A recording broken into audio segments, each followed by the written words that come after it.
Hello friends, అందరూ ఎలా ఉన్నారు? ఇవాళ ఇంట్లో ఉన్న వెజిటేబుల్స్తోనే పిల్లల కోసం ఎలా వెజిటేబుల్ రైస్ చేసుకోవాలో నేను ఈ వీడియోలో మీకు చూపిస్తాను.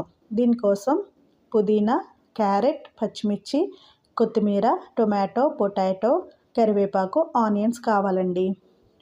ఆయిల్ హీట్ అయిన తర్వాత ఇలా 2 యాలకులు, 3 లవంగాలు, చిన్న దాల్చిన చెక్క వేసుకుని కొంచెం బిర్యానీ ఆకు కూడా వేసుకుని కొంచెం ఫ్రై అయిపోయిన తర్వాత ముందుగా చూపించిన వెజిటేబుల్స్ని కూడా ఒక్కొక్కటిగా యాడ్ చేసుకుంటున్నాను.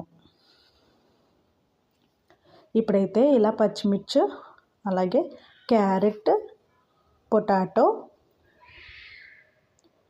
అలాగే కరివేపాకు కూడా యాడ్ చేసుకుని కొద్దిగా ఫ్రై చేసుకుంటున్నానండి. పిల్లలకి ఇలా స్పైసెస్ లేకుండా వేసుకుంటే బాగా ఇష్టంగా తింటారు. తర్వాత నేను ఆనియన్ అలాగే పుదీనా కూడా యాడ్ చేస్తున్నాను.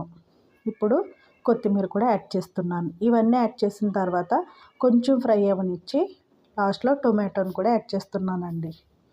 ఇలా టొమాటోని కూడా యాడ్ చేసిన తర్వాత అన్నీ కూడా కొంచెం కుక్ అయ్యే వరకు కూడా ఇలా ఫ్రై చేసుకుంటున్నాను.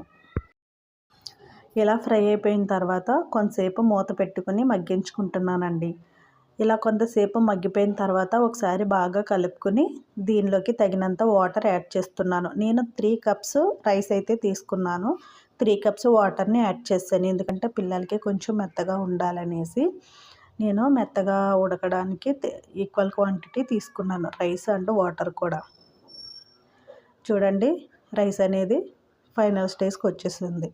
ఇప్పుడు మనం మూత తీసుకుని ఒకసారి కుక్ అయిందో లేదో సైడ్ నుంచి కలుపుకుంటే సరిపోతుంది. అంతేనండి, చాలా ఈజీగా వెజిటేబుల్ రైస్ అనేది ఇలా చేసుకుని పిల్లలకి పెట్టొచ్చు. మీకు నచ్చిందా? కామెంట్ బాక్స్లో మీ సజెషన్స్ని తెలపండి. Thank you for watching. మరొక వీడియోతో మళ్ళీ కలుసుకుందాం. Please subscribe my channel. Bye bye.